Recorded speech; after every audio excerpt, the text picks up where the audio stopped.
Good morning friends and students. 22 December অর্থাৎ পৌষ মাসে আমাদের শারদামণির জন্মদিন। তাই শারদামণির একটা তোমাদের পোর্ট্রেট এঁকে দেখাবো। এটা ফার্স্ট চ্যাপ্টার বা ফার্স্ট পার্ট ড্রয়িং বলতে পারো। পরের চ্যাপ্টার এটা কমপ্লিট করে দেখাবো। অ্যাট ফার্স্ট আমি শারদামণির একটা ছবি, ব্ল্যাক অ্যান্ড হোয়াইট ছবি ডাউনলোড করে নিলাম ল্যাপটপে। তাই এটা পেন্সিল শেডিং দিয়ে করব। এটা A3 সাইজের পেপার 300 GSM আইভরি সিটের মধ্যে এটা করছি। তোমরা এটা দেখো, তোমরা সুন্দরভাবে এটা শেডিং এবং স্কেচ করতে পারবে। স্কেচ যারা করতে পারবে না তারা এটা গ্রিড করেও করতে পারো। হ্যাঁ, আমি এটা নর্মাল করেই করছি কারণ ড্রয়িংটা খুব একটা হার্ড নেই। হ্যাঁ, বা এটা পুরো ফিগারের ছবি।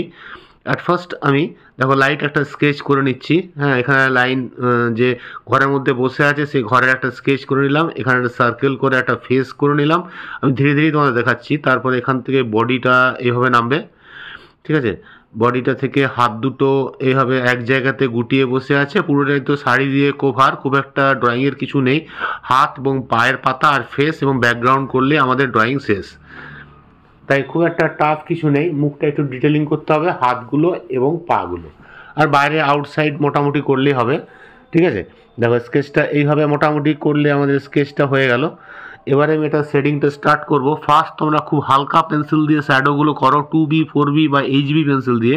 তারপরে আস্তে আস্তে এটা 6Bতে যাবে, 8B 10B এবং 12Bতে এটা কমপ্লিট করবে। এবং যেগুলো তোমার হাইলাইটস আছে সেগুলো ছেড়ে রাখলে ভালো, আর না হলে তোমাদের ইরেজার দিয়ে মিটিয়ে এটা করতে হবে। অ্যাট ফার্স্ট আমি চোখ থেকে স্টার্ট করছি। চোখের আইবলগুলো হোয়াইট হাইলাইটস আছে ওগুলো ছেড়ে আমি শেডিংটা করছি। এটা আমার 2B পেন্সিল দিয়ে প্রথম শেডিং করছি। তারপরে এটা 6B এবং 10Bতে চলে যাব, ঠিক আছে। খুব হালকা হালকা পোর্শনগুলো দিয়ে আমি ব্লেন্ডার দিয়ে মিশিয়ে দিচ্ছি। খুব একটা বড় নেই, ছোট ফেস, খুব ডিটেলিং করা যাবে না। তাই যতটা সম্ভব আমি করে তোমাদের দেখাচ্ছি। ব্লেন্ডারের মাথা খুবই মোটা এই ছোটো পোর্ট্রেটের তুলনায়। হ্যাঁ, তাই এটা একটু মুশকিল করা। তোমরা একটু বড় করে আঁকলে আরও ভালো হবে। পুরো ফিগার আঁকতে হলে মুখটা ফেসটা আমাদের ছোটোই হয়ে যায়, ঠিক আছে। তাও দেখো তোমাদের এটা জুম করে দেখাচ্ছি কীভাবে শেডিংগুলো এবং গালের স্ট্রোকগুলো করছি। ড্রপ করে করে শুধু ব্লেন্ডার দিয়ে করা যেতে পারে। এবং যেগুলো একটু ডিপ আছে সেগুলো পেন্সিল HB পেন্সিল বা 2B পেন্সিল ইউজ করো। আর খুব ডার্কগুলো 8B বা 10B ইউজ করবে। চোখের আইবল আইব্রোর যে পোর্শন ডার্ক আছে আর যেগুলো লাইট আছে লাইটই হবে, ঠিক আছে। দেখো আমাদের স্কেচটা খুব সুন্দর ধীরে ধীরে হয়ে আসছে। দেখো খুব একটা টাফ নেই। হ্যাঁ, ঠোঁটটা নাকটা থেকে ঠোঁটটা একটু নিচে আছে, আমাদের সেই হিসাবে এটা করতে হবে। এবং চুলগুলো একটু কম আছে, সামনে সামনে কিছু কাঁচা পাকা চুল। হোয়াইটনেস হাইলাইটসগুলো ছেড়ে রাখতে হবে। যে জায়গাগুলো শ্যাডো পড়ছে সেগুলো ডার্ক রাখো। মেনলি তোমাকে শ্যাডোটা যদি তুলতে পারো তাহলে ফেসটা আমাদের হয়ে যাবে। আর সামনে কিছু চুল ঝুলছে, সে চুলগুলো আমি করে দিলাম। ঠিক ঠিক জায়গায় ব্লেন্ডার দিয়ে মিশিয়ে দেবে এবং এই যেভাবে পেন্সিলের স্ট্রোক টানছি তোমরা ঠিক সেইভাবে টানবে, তাহলে সুন্দর। এবং জিরো ইরেজার দিয়ে হোয়াইট পোর্শনগুলো মিটিয়ে দেবে। যাদের জিরো ইরেজার নেই তারা Apsara non dust eraser blade দিয়ে কেটে পয়েন্ট করে একটা কাজটা করতে পারো, ঠিক আছে। তো নতুন ইরেজার ইউজ করবে, তাহলে শেডিংটা বা ক্লিয়ারিটি ভালো হবে। আর যদি কালো ইরেজার হয় ফেসগুলোতে যে জায়গাগুলো মুছতে যাবে সেগুলো কালো হয়ে যাবে। তাই একটু সবসময় ইউজ করবে ক্লিয়ার ইরেজার বা ক্লিয়ার ব্লেন্ডার বা ক্লিয়ার তোমার এয়ারবাড দিয়েও করা যেতে পারে। দেখো ফেসটা মোটামুটি আমাদের হয়ে গেল। এবং ব্যাকগ্রাউন্ডের শাড়িগুলো আমাদের করতে হবে। হাতটা এখানটায় করে দিলাম, হাতের সেট এবং একটা হার পরে আছে, তার হারের ড্রয়িংটা স্কেচটা করে দিলাম। আচ্ছা, আর পার্টটা একটু ডার্ক হবে, ডার্ক হলাম। শ্যাডোর জায়গাগুলো একটু ডিপ দিয়ে দিচ্ছি 8B দিয়ে। তারপরে একটা ব্লেন্ডার দিয়ে টেনে মিশিয়ে লাইনগুলো করে দিচ্ছি এবং লাস্টে এগুলো জিরো ইরেজার দিয়ে মুছে আরও পারফেক্ট লাইনগুলো করে নিতে হবে। তাহলে আমাদের শাড়িটা হয়ে যাবে। এটা জাস্ট আমি কোমর পর্যন্ত অর্থাৎ হাত পর্যন্ত স্কেচটা ফার্স্ট চ্যাপ্টারে দেখাবো। আর পরের চ্যাপ্টারে তোমরা কমপ্লিট দেখতে পাবে। এটা ব্যাকগ্রাউন্ডে একটা কুড়ে ঘরের বার্ড হচ্ছে, মানে কাঠের মধ্যে, কাঠের গুঁড়ির মধ্যে মাথা ঠেস দিয়ে আছে। ওই কাঠের গুঁড়িটা হলো, তার শ্যাডোটা করতে হলো, ঠিক আছে।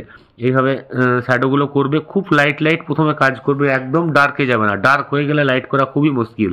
আর ব্যাকগ্রাউন্ডটা এই জায়গাটা খুবই অন্ধকার আছে, তাই আমি সফট চারকোল পেন্সিল দিয়ে ডার্ক করে দিচ্ছি। তাহলে খুব ইজিলি ডার্ক করা যাবে। আর পেন্সিল দিয়ে ইউজ করলে ডার্কটা বেশি হবে না। এবং ব্লেন্ডার, যেটা নোংরা ব্লেন্ডার আছে সেই ব্লেন্ডার দিয়ে পুরোটা মিশিয়ে দেবে। তাহলে সুন্দর আমাদের ব্যাকগ্রাউন্ডের যে অন্ধকার পোর্শন সেটা আমাদের সুন্দর ডার্ক হয়ে যাবে। এবং কাঠের যে লকগুলো আছে যেখানে যেভাবে তার শ্যাডো আছে ইফেক্টগুলো সেইভাবে টেনে টেনে করবে। তাহলে কাঠ বা উডের জিনিসটা আমাদের খুব মাইন্যুটলি খুব ভালোভাবে বোঝা যাবে। হ্যাঁ, আর ব্লেন্ডার দিয়ে মেশানোর পর যেখানে ডার্ক আছে, যেখানে স্ট্রেট লাইন আছে, স্কেল ইউজ করতে পারো, স্কেল ধরে তাই শ্যাডোগুলো করতে পারো, আরও সুন্দর আরও পারফেক্ট হবে, বেরিয়ে যাবার কোনো ভয় থাকবে না। হ্যাঁ, তাহলে জিনিসটা সোজা হবে। তো অ্যাকচুয়ালি পুরো সোজা নয়, একটি আপ ডাউন আছে, তাই আমি পেন্সিল দিয়ে আবার এটাকে আপ ডাউন করে নিলাম এবং কিছু লাইন লাইন স্টাইপ আছে, স্টাইপগুলো করে দিলাম। খুবই সুন্দর এবং খুবই ইজি সারদা মায়ের পোর্ট্রেট তোমরা করতে পারবে। ফেসটাই শুধু করলে হবে, আর শাড়ি দিয়ে সমস্তই ঢাকা। পাগুলো একটু করতে হবে, হাত করতে হবে। হাতটা আমি এই চ্যাপ্টারে দেখিয়ে দেবো, আর সেকেন্ড চ্যাপ্টারে পা এবং নিচের ব্যাকগ্রাউন্ড আদার্স সব সমস্ত দেখাবো। তোমরা যারা দেখছো তারা অবশ্যই সেকেন্ড চ্যাপ্টারটা দেখবে, তারও সুন্দর কমপ্লিট ড্রয়িং করতে পারবে। এবং এইগুলোর উপরে আরও কিছু কাজ আছে, কাজগুলো আমি সেকেন্ড চ্যাপ্টারে দেখাবো। হ্যাঁ, লাস্ট ফিনিশিংয়ের সময় সেগুলো দেখাবো। তোমরা ইজিলি ওটা ভালোভাবে ফলো করবে এবং এটা করার চেষ্টা করবে। এবং তোমরা কোনো যদি অসুবিধা হয় কমেন্ট বক্সে লিখবে, আমি তার উত্তর দেবো। তোমরা সেটা রেক্টিফিকেশন করতে পারবে এবং জিনিসটা স্কেচটা করতে পারবে। সারদা মায়ের ছবি খুব একটা ক্লিয়ার বা পারফেক্ট বা হাই ডেফিনেশন ছবি পাওয়া যায় না, মোটামুটি একটা ছবি, কারণ আগেকার তো অত ভালো ক্যামেরা ছিল না, তাই সেই থেকেই আমি এটা মোটামুটি সেই হিসাবে এটা অনেক রিয়েলিস্টিক করার চেষ্টা করেছি। হ্যাঁ, পেন্সিল স্কেচ দিয়ে, তাও ফেসটা ছোট। ঠিক আছে, দেখো এখানে শাড়ির ভাঁজটা হয়ে গেল এবং এরপর আমি নিচে হাতটা করব। হাতটা ঠিক এখান থেকে বেরিয়ে দুটো হাত একসঙ্গে জয়েন্ট হয়ে আছে সেভাবে আঁকতে হবে। হাতগুলো একটু বয়স্ক বা ভাঁজ হবে, তাই আমি লাইন দিয়ে জিনিসটা করব। দেখো হাতটা স্টার্ট করছি। দেখো প্রথমে লাইন লাইন স্ট্রোকগুলো যেভাবে আছে সেভাবে টেনে যাও, টানার পরে পুরো ব্লেন্ডার দিয়ে ঘষে নেবে। তারপরে কি করবে, যেগুলো হোয়াইট আছে সেগুলো জিরো ইরেজার দিয়ে মুছবে, আবার লাইনগুলো দেবে।